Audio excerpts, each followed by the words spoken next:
All right, last class meeting with new material. So when we meet on Wednesday, we're just going to be doing review for the exam. Okay. So I've got all of the last couple of things we need to get out of the way up here on the board. So the paper proposal is due tonight. Yes. I turned that in yesterday. Oh, okay. Did you look at it by chance or no? I haven't had a chance to look at it yet. I did look at your annotated bibliography. Okay. Which looked good. Okay. I made a couple of suggestions, but nothing serious. Exam is on Friday, as you know, and I noticed that I'd initially set the paper due date for this Thursday.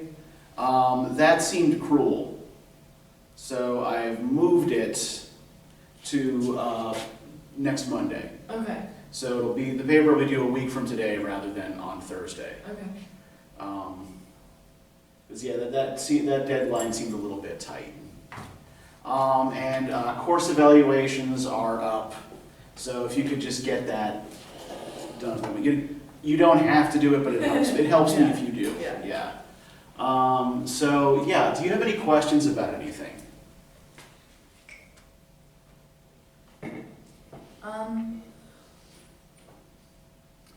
I'm sure you're gonna give me feedback on my proposal, but basically, so what I guess I'm doing my essay on is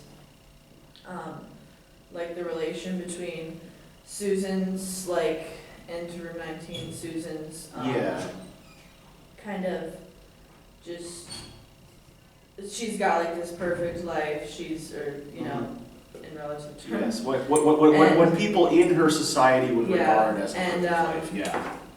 Essentially, she's got nothing to really be sad about or miserable about.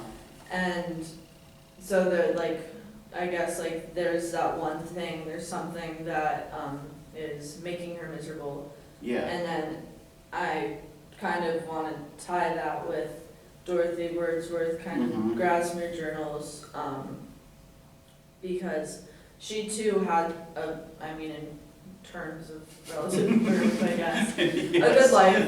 She, granted, she wasn't married, she wasn't raising children or anything, but it still had that kind of overall feeling of sadness, and especially towards the end. But I guess, so what I'm trying to do is they both have these relatively good lives, so that one thing that they both have in common is kind of being that woman of the house. That's that role that they're supposed to be playing, is confining them to that sadness. And I know we have to do research and stuff, so I thought I'd do research on actual scientifically based evidence that proves that took psychological damage on women. Okay. Does that make sense? Yeah. I think the one thing that I do want to make sure remains here, right, is that it's an analysis. It's a literary analysis of the texts that's informed by history and science, right, rather than using the texts to demonstrate a point about something else. Okay, that honestly makes it easier. I think that is on the whole a smart read of these two texts. I think, given what I've read of your annotated bibliography, it looks like you've already done a good bit of pretty responsible thinking about all of this. And clearly these texts make a lot of sense together as well. I think it's a good idea. Okay.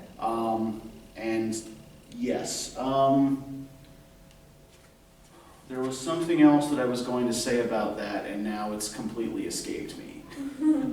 Because I started thinking about something else, and my train of thought was derailed. As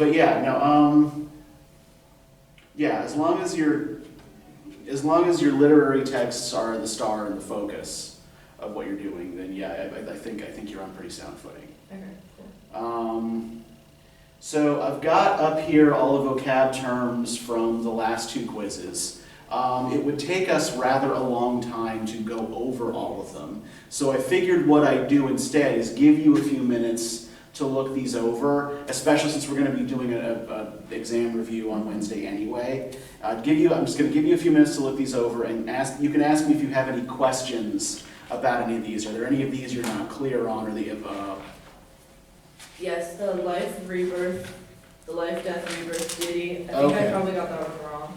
Yeah, I think you got it kind of half right. Okay, so, and I think the thing that I recall from your answer is that it didn't include the deity part of it. Yeah.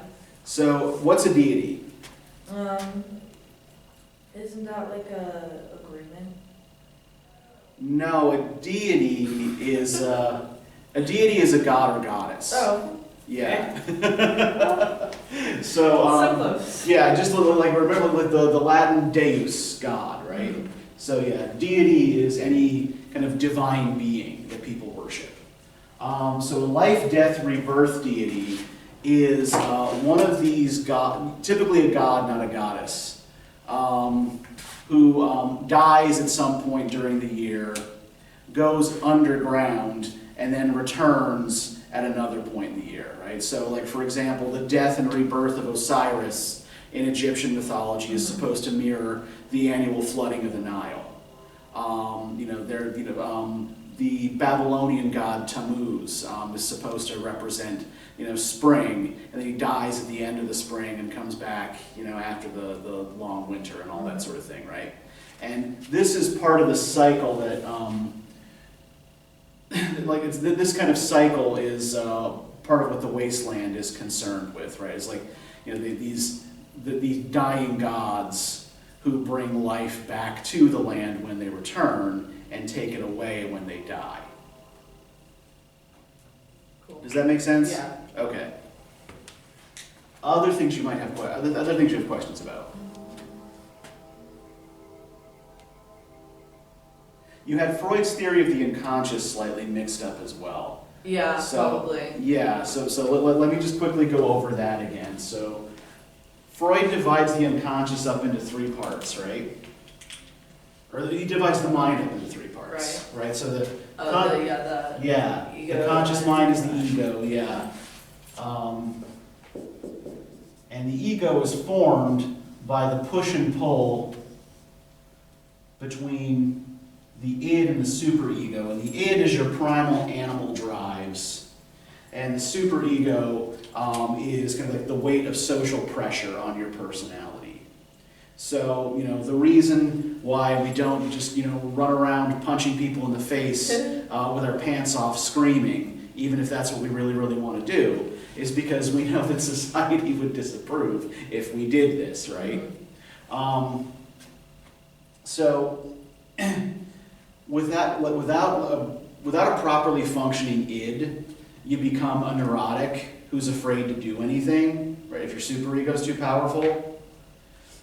Without a functioning superego, you become a sociopath who basically just wanders around doing whatever the hell you want without regard for the consequences or what it means for other people.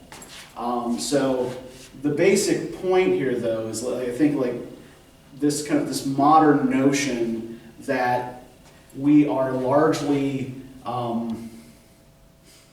our personalities are formed by forces we have very little control over and that we don't understand very well. So everything that makes us us is not stuff we're consciously doing. It's stuff that's happening under the surface of our conscious mind that it takes work and therapy to uncover. If that makes sense. Yeah. Cool. And this is one of those ideas that's informing the wasteland. And also Virginia Woolf. Yeah. All right, anything else you got questions about?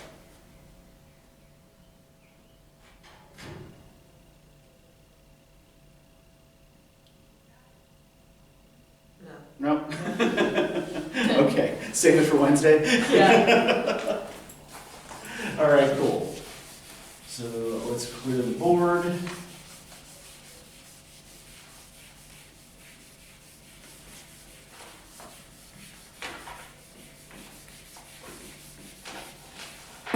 And talk about the waiter's wife. So what'd you think? I liked it.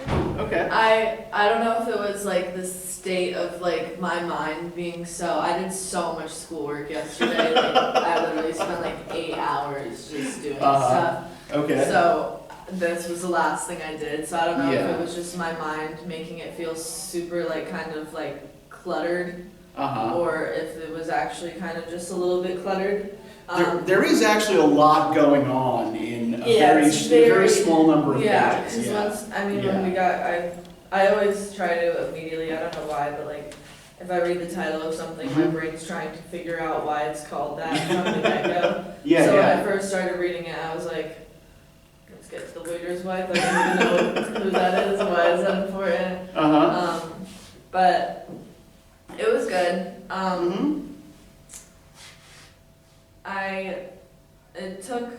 In the story at least, it took place in 1975, right? Yeah. So that's interesting. I keep finding it interesting, like even like in the 70s, like what was going on, because it was.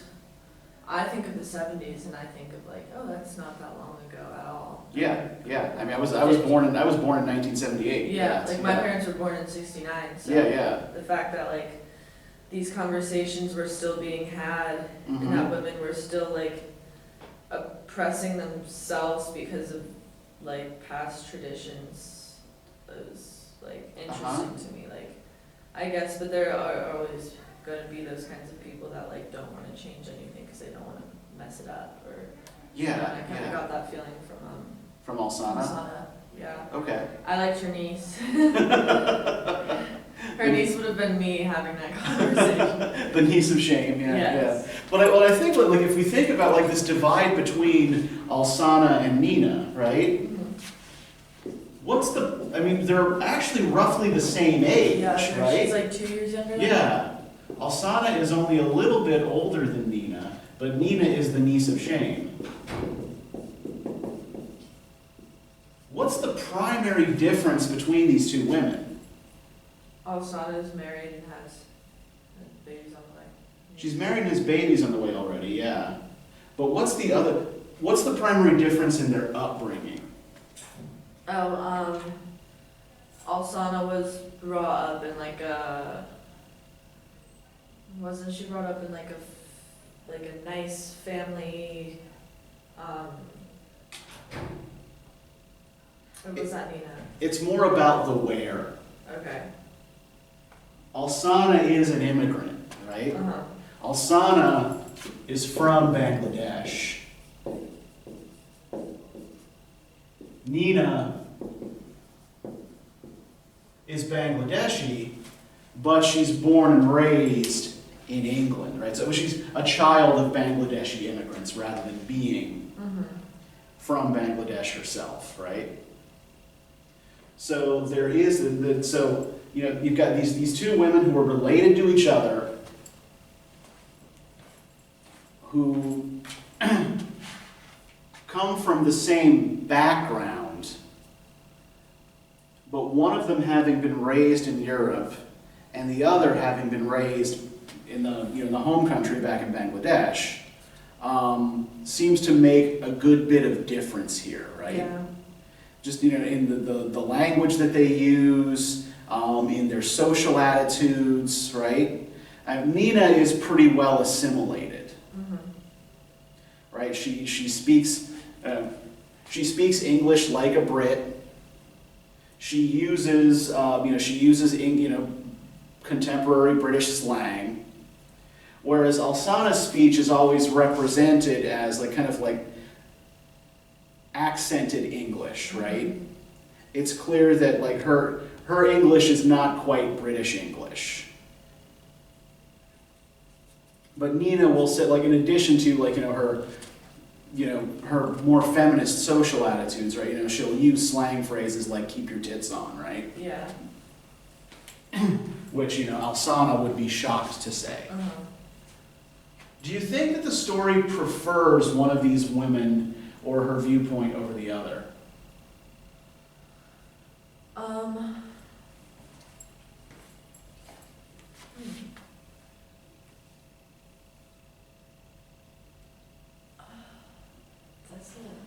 That's a good question. Yeah.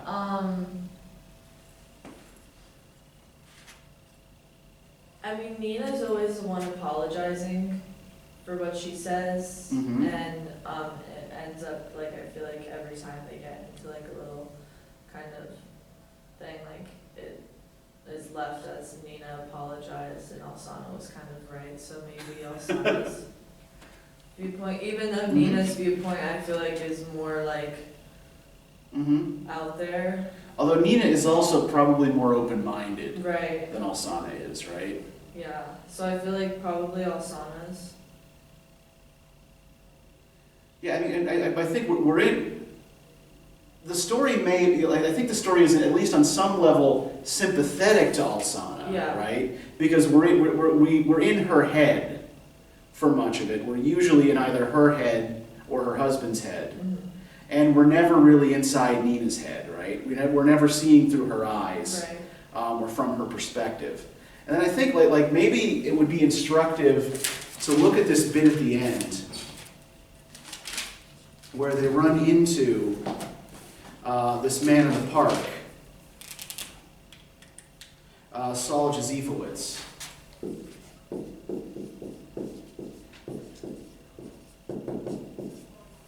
Right, he's the local, the groundskeeper at the park, right?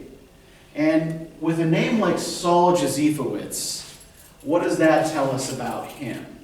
That he's also not of, like, British descent. Yeah, this is also not an Anglo name, right? What might the name suggest about his origins? It's okay if you don't have an answer. I can answer this for you, but I just want to know if you know. I feel like Saul, but the way it's spelled, I don't know. Yes, it's probably Saul, S-O-L, is usually short for Solomon. Okay. So then, like, maybe like Arabian? Close. With a name like Saul, with a first name like Saul and a last name like Josephowitz, he's probably Eastern European Jewish. Okay.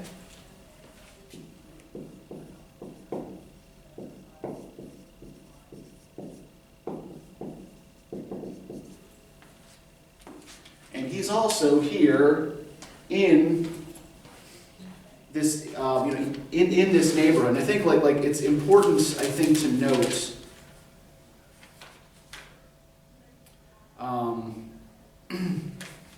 differences in neighborhoods here as well. We'll come back to this, but yeah, the Iqbals start out in a neighborhood called Whitechapel, which is most famous as the site of the Jack the Ripper murders, and they end up in a neighborhood called Willesden.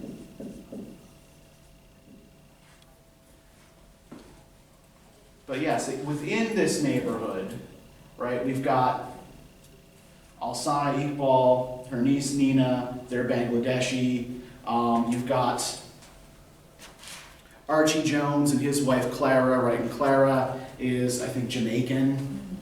You've got Saul Josephowitz, the Eastern European Jewish groundskeeper.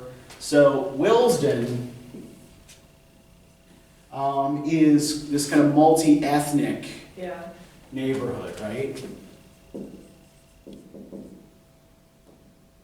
We'll come back to this in a minute. I want to focus on this conversation that Alsana, Clara, and Nina have with Saul Josephowitz. So if we look on page 1247,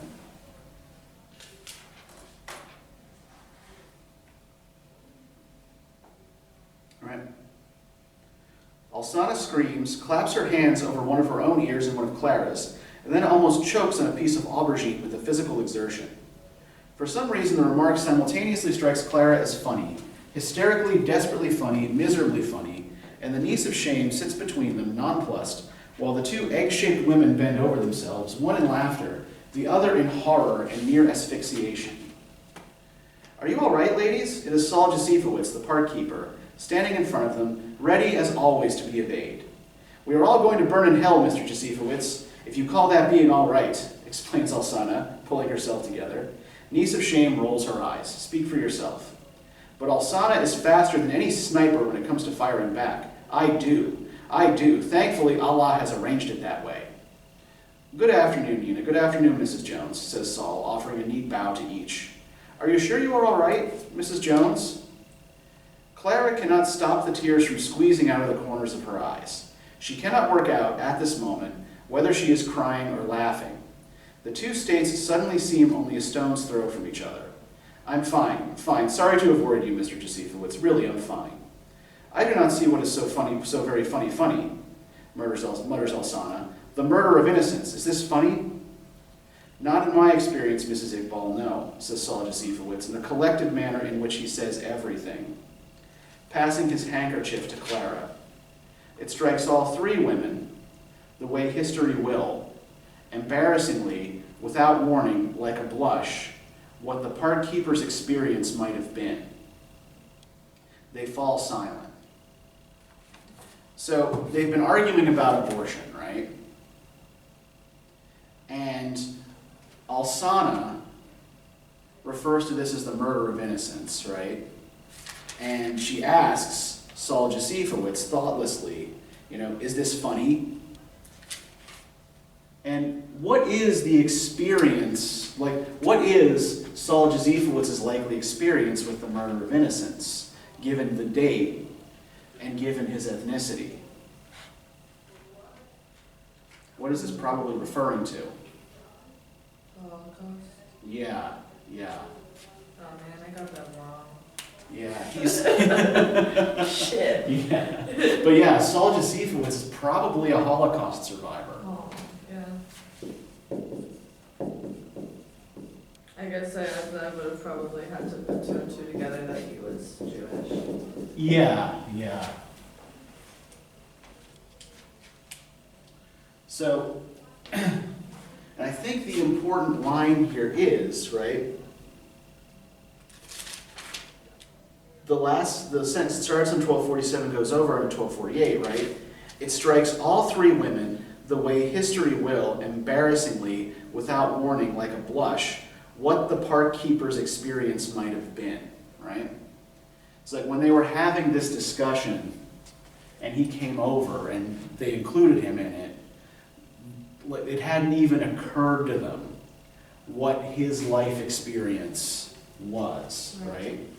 And with this kind of community, right, that Smith describes in existing in Willesden, is one in which these different versions of life experience are frequently going to collide with each other, right?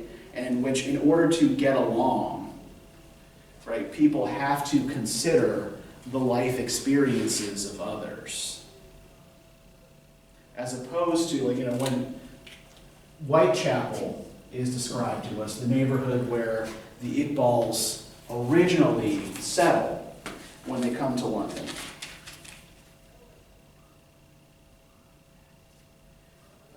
Let's see.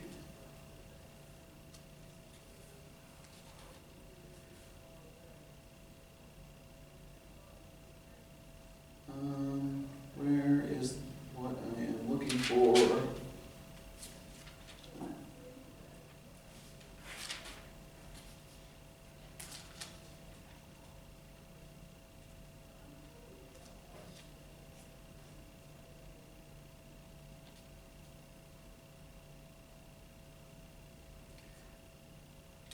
Okay, so we get this, actually, on page 1243, we get a long paragraph that gives us a good comparison between Whitechapel and Willesden. So Whitechapel, by the 1970s, is a primarily working class immigrants, predominantly South Asian immigrants, like pretty much South Asians and nobody else, right? So page 1243 is Alsana is walking to the shoe shop, the shoe repair shop where Nina works, right? But all the same, she reflected, slamming the door behind her, it was a nice area. She couldn't deny it as she stormed towards the high street, avoiding pavement trees where previously, in Whitechapel, she had avoided flung-out mattresses and the homeless. It would be good for the child. Alsana had a deep-seated belief that living near green spaces was morally beneficial to the young, and there to her right was Gladstone Park, a sweeping horizon of green named after the Liberal Prime Minister. Bless you. Thank you. Alsana was from a respected old Bengal family and had read her English history, right? Remember that all those old colonial education systems were essentially British. With its pointed metal railings. Willesden was not as pretty as Queen's Park, but it was a nice area. No denying it. No NF kids breaking the basement windows with their steel-capped boots, like in Whitechapel. Now she was pregnant, she needed a little bit of peace and quiet. Peace and quiet, excuse me. Though it was the same here in a way, they all looked at her strangely, this tiny Indian woman stalking the high streets in a Macintosh, her plentiful hair flying every which way, Molly's kebabs, Mr. Chung's, Raj's, Malkovich batteries. She read the new, unfamiliar signs as she passed. She was shrewd. She saw what this was. Liberal? Hush-hush nonsense. No one was more liberal than anyone anywhere anyway. It was only that here, in Willesden, there wasn't enough of any one thing to gang up against any other thing and send it running to the cellars while windows were smashed. So the contrast here, right? So we've got the National Front kids kicking in windows, right? Do you know who the National Front were? Did we talk about that last time? Or? I don't think so. Okay, so the National Front were a white supremacist group that became prominent in British cities in the early 1970s. And they were noted for shaving their heads, for wearing mostly so that they shaved their heads and wore combat boots, mostly to demonstrate their opposition to hippies. National Front youth were often working class, and hippies tended to be middle class. Right. So there was a class dimension to this as well. But yeah, National Front youth were also virulently racist. And often staged violent attacks against immigrants and would walk through immigrant communities, beating people up, breaking windows, doing property damage. You remember I showed you that picture last time, Keep Britain White, painted in a black neighborhood in London. Yeah, this is, the National Front were the kind of people who were doing things like that. It was mostly a youth movement. They tended to be young. So, in Whitechapel, they had to be afraid of the National Front, right? The National Front don't really come to Willesden. And if we look at the names of the shops that she passes here, right? Molly's Kebabs, Mr. Chung's, Raj's, Malkovich Bakeries. What do we notice about these names? They're all different. I would say kebabs is more of like a Mediterranean. Yeah, Middle Eastern, yeah. And then, or North African, yeah, and then Mr. Chung's, I would say that's some kind of like, either like Asian. Yeah, Chung is a Chinese name, yeah. Chinese. Yeah, so they're all different. And then Yeah. Raj, I feel like that would be more like Indian food. Mm-hmm. Malkovich, what is that? Probably Eastern European. Okay. So yeah, so we've got all of these different ethnic groups on the same street here, right? And Alsana is arguing that Willesden is less violent because there's no one group that dominates, right? There isn't enough of any one thing to gang up on the others. But this is actually so something that Zadie Smith has sometimes written about is her idea of a dream city. And a dream city for Smith is a liminal space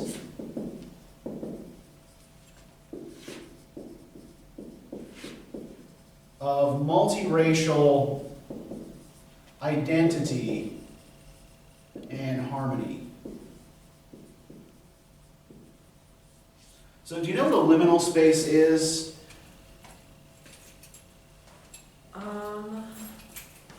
I should. Okay, we'll give you a slight refresher here. Yeah. So a liminal space is a kind of in-between space, right? It's not quite one thing, it's not quite another thing, but it's kind of both, right? So the term is originally used in reference to rituals. That the liminal state, so a ritual is usually intended to change the status of the participants in some way, right? So, say even, something like, your, like your confirmation in a church or something like that, right? You start off as someone who is not a full member of the church, and then when the ritual's over, you are a full member of the church. But while the ritual is being conducted, yeah, you're not quite one or the other anymore, right? You're kind of in process. And so a liminal state is this kind of in-process state where you're moving between two different states of being, but you're not quite in one yet, and you're not quite out of the first one yet. Right. You might think of this in terms of stages of development too, right? So somebody like, if you think of like an adolescent, right? An adolescent isn't a child anymore, but also isn't quite an adult. So liminal spaces are spaces in which, two or more different kinds of experience exist simultaneously without any becoming dominant, if that makes sense. Mm-hmm. So Willesden is kind of like in Smith's writing, but this is very early in her career. In Smith's writing is kind of like this example of the dream city, right? We've got this, nice, little semi-suburban neighborhood, multi-ethnic. There are nice parks. It's safe, and people seem to more or less get along, right? And it becomes this kind of safe space for kind of hybrid identity, right? A hybrid identity that is still a British identity, if that makes sense. Yeah. So let's talk a little bit about what's going on with Alsana's husband. What do you make of Samad and his life?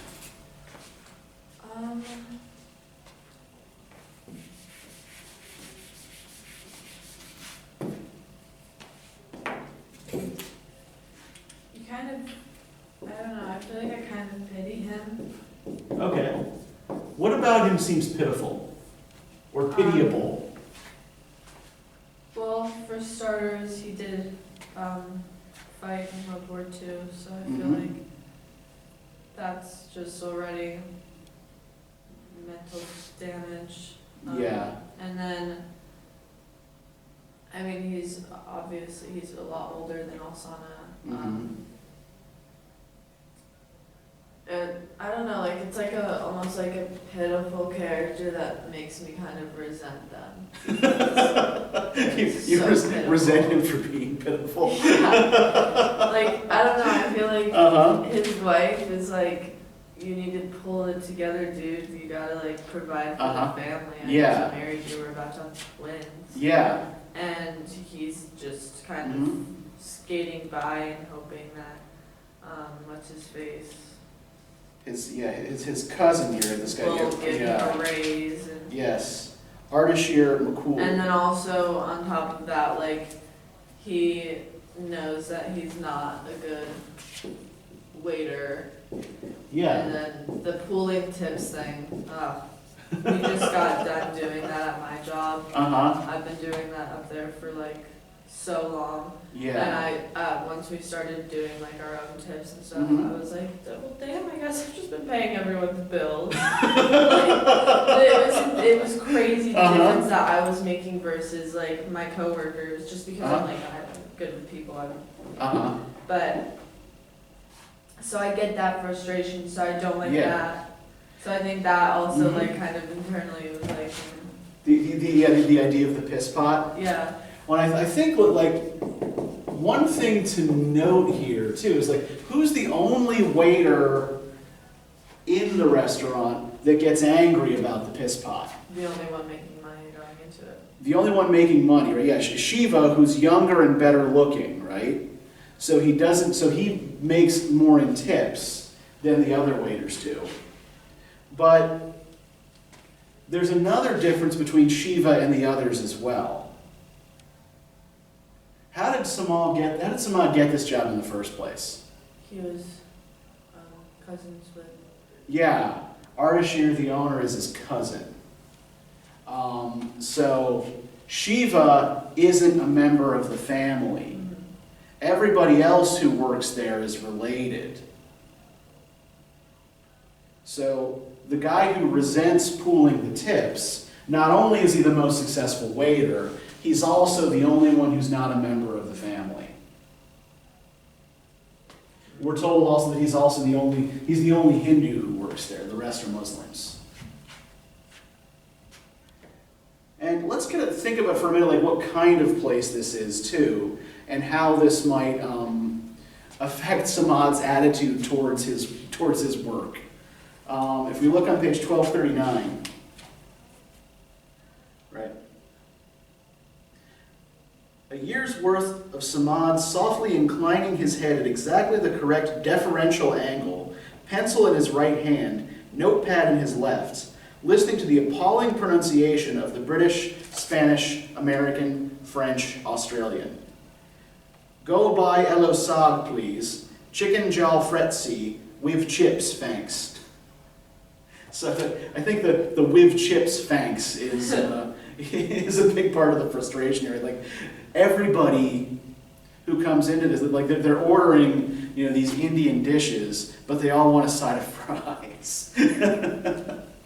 So this is clearly like a very kind of Britishized version of Indian food, right? In fact, like if you go into an Indian takeaway anywhere in Britain today, like I remember, like it was when I was studying in Glasgow when I was an undergrad, like the Indian takeaway was usually our favorite late night drunk food. And you get like a chicken curry and a side of chips, right? Or a chicken pakora and a side of chips, and it was it's authentically British Indian, not very authentically South Asian, right? And as an immigrant, I think that this kind of combination of experience is a little bit jarring for him.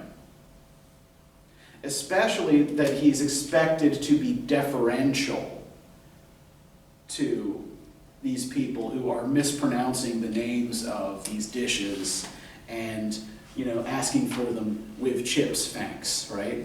And the accent there is important too.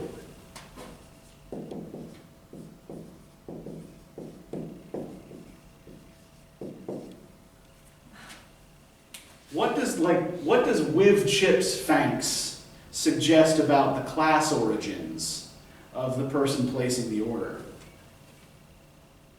That they say with chips, thanks, instead of with chips, thanks.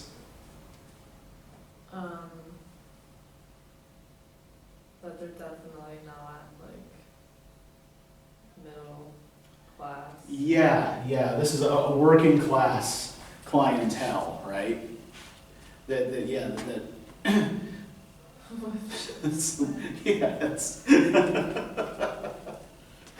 But yeah, so I think that there's a little bit of residual snobbery there in Samad as well, who we know from what he says about himself, right, is, is actually well educated.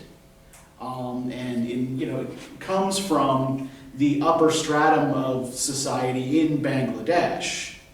And then he comes to Britain, right, he comes to England, and because of his ethnic origins, he has to be deferential to people who are less educated and in a lower social class than himself, right? Mm-hmm. So I think we probably talked a little, have we mentioned the word alterity before? Yes. I think, when we talked about the T.N. Mukherjee piece, we discussed all this idea of alterity a little bit.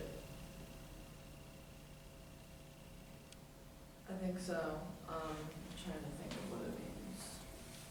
Okay, so alterity is the condition of always being the other. Oh yeah, damn it.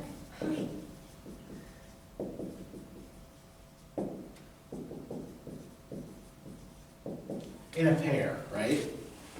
So in England, samad is always other, right? With the customers he's dealing with, with people on the street, to the National Front youth, right? This is a guy who was this is a person who is always other. And the whole idea of the dream city, right, is that this is a place where alterity kind of melts away. Where there is no other anymore.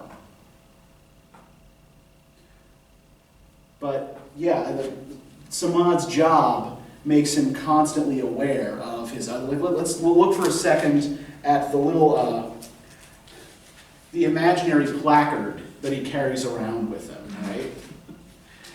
What he thinks he should just kind of wear on a badge on his chest here, right? On page 1241. I am not a waiter. That is, I am a waiter, but not just a waiter. I have been a student, a scientist, a soldier. My wife is called Alsana. We live in East London, but we would like to move north. I am a Muslim, but Allah has forsaken me, or I have forsaken Allah, I'm not sure. I have an English friend, Archie, and others. I am 49, but women still turn in the street, sometimes. I want one of those. I am a human. That's right. Please don't forget that. Yes. I do not exist solely to bring you food. No, Yeah, I'm like, wow, you really must just, have an entitled life, because some of the things people talk. So yeah. When Well, they talk to me, I'm like, get it yourself. but yeah, people expect waitstaff to be deferential. Right? I remember when I was in grad school. Working, my stipend wasn't really enough to pay rent in DC, so I also waited tables for a while. And just like,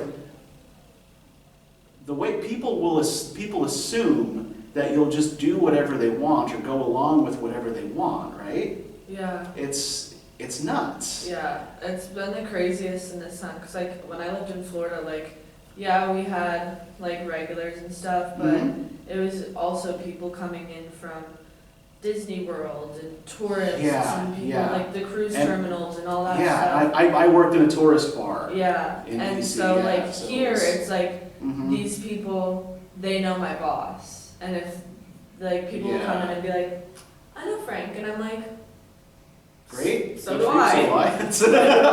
I'm gonna go get him. What do you want? He signs my check. Yes. It's just that feeling. I feel like the small town kind of atmosphere that gives them they feel entitled to the hotel, or they I don't know, there's some valued customer that we never want to lose, and I'm like, right. So make me angry, and I'll make your life difficult for you, right? Yeah. And maybe there isn't so much a sense of that in a bar that's mostly, or a bar or a restaurant that's mostly tourists. Yeah, they're just there to have fun, and if the food's messed up, then I'm dealing with it. But it's not they're probably never coming in again. Yeah, So it's yeah. it's not like you're gonna have to deal with them again. Yeah, but Yeah. it's but no, I mean I still remember that like people would like they'd come in and like usually we got a lot of conventions, and the worst actually were usually like business trade associations,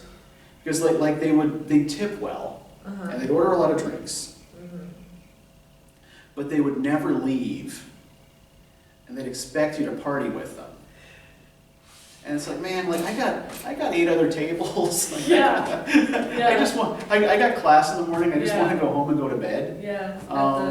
They're like, no, come on, have a beer with us. Like, no. Yeah. I'll get fired. Yeah. Actually, usually the best conventions to work were labor union conventions, because they ordered a lot of beer.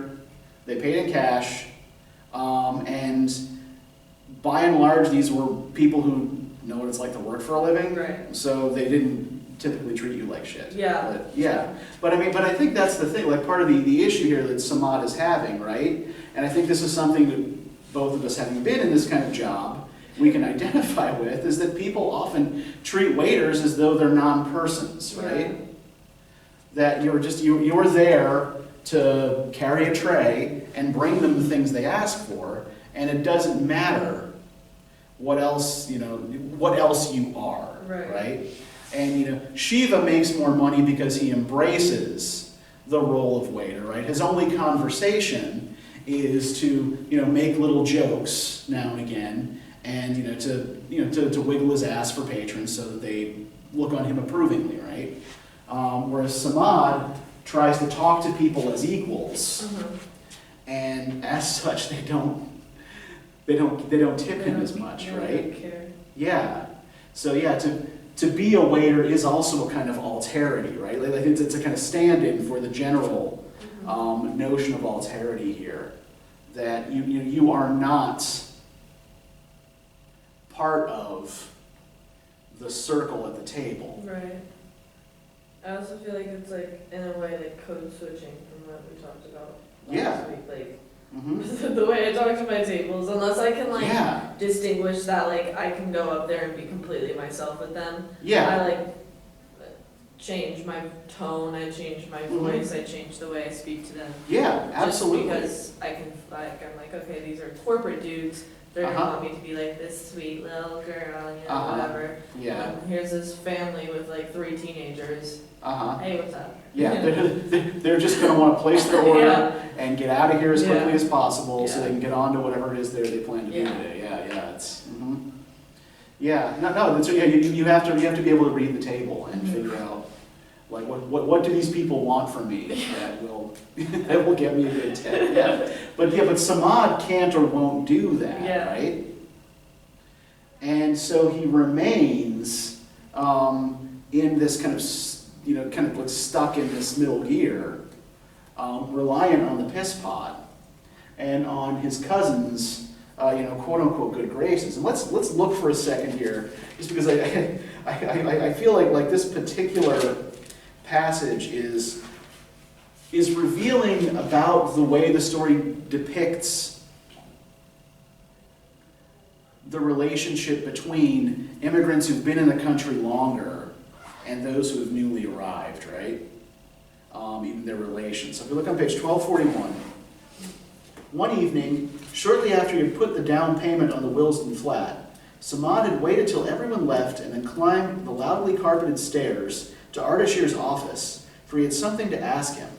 "Cousin," said Ardashir with a friendly grimace at the sight of Samad's body, curling cautiously round the door. He knew that Samad had come to inquire about a pay increase, and he wanted his cousin to feel that he had at least considered the case in all his friendly judiciousness before he declined. "Cousin, come in. Good evening, Ardashir McCool," said Samad, stepping fully into the room. Sit down, said Ardashir warmly. "No point standing on ceremony now, is there? Now, what do you notice first here about the difference in the ways Samad and Ardashir address each other?" Samad calls him by his first name, or like his full. His full name, yeah. He says, "Good evening, Ardashir McCool." Yeah. And what does Ardashir call Samad? Cousin. Yeah. So why do you think he's doing that? What is calling him cousin doing? What's the purpose of that?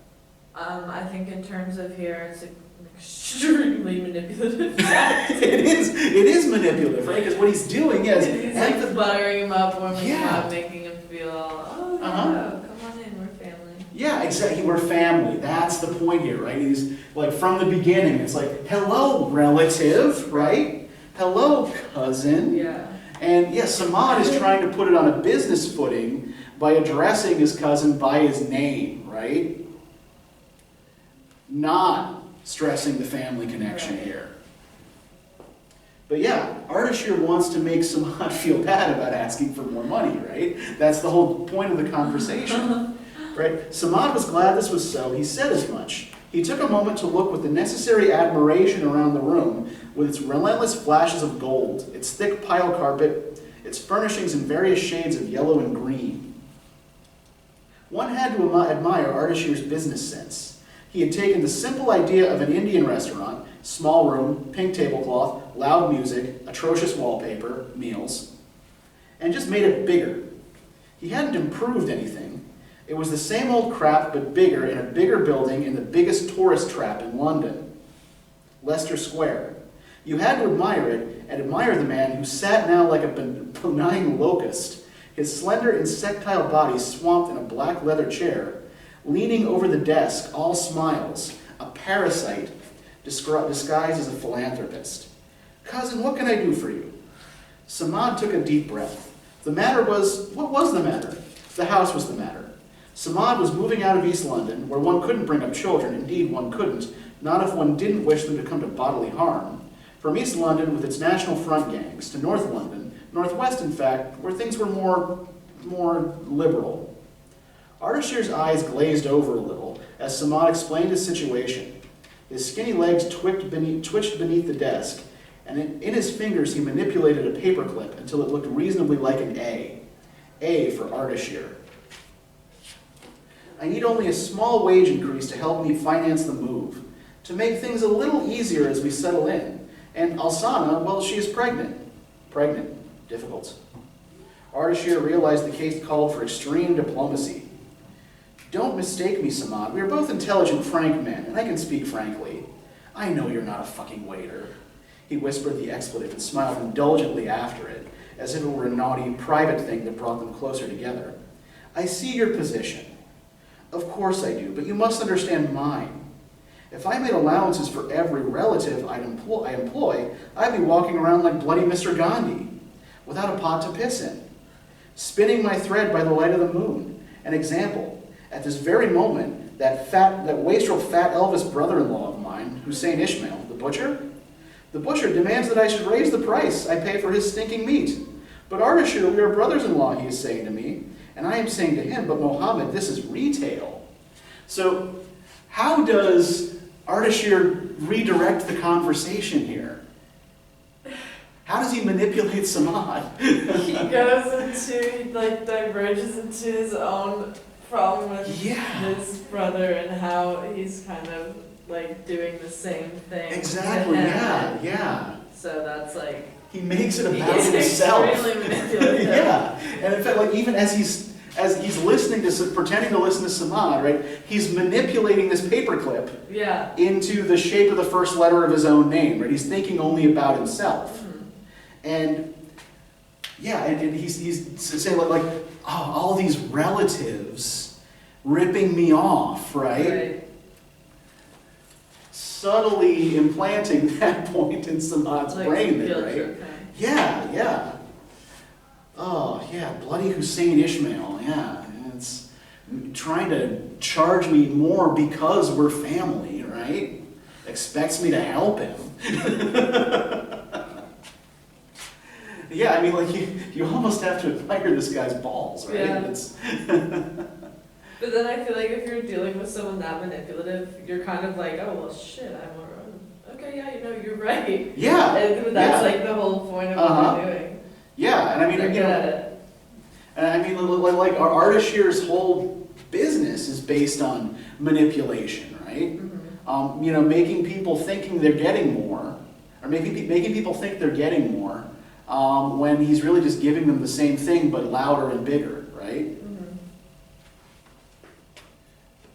So yeah, so poor Samad is left, like even in his dealings with his own relative here, right? The more assimilated Ardashir Makul, who's been here long enough to own his own business,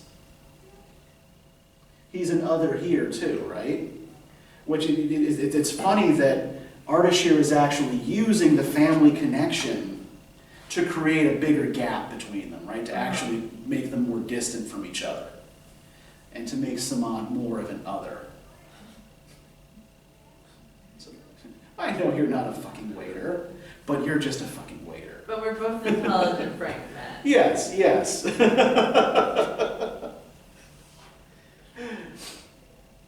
Okay, so I think that basically, I think that covers the basics here. Like, do you have any questions about anything or anything else that you want to talk about?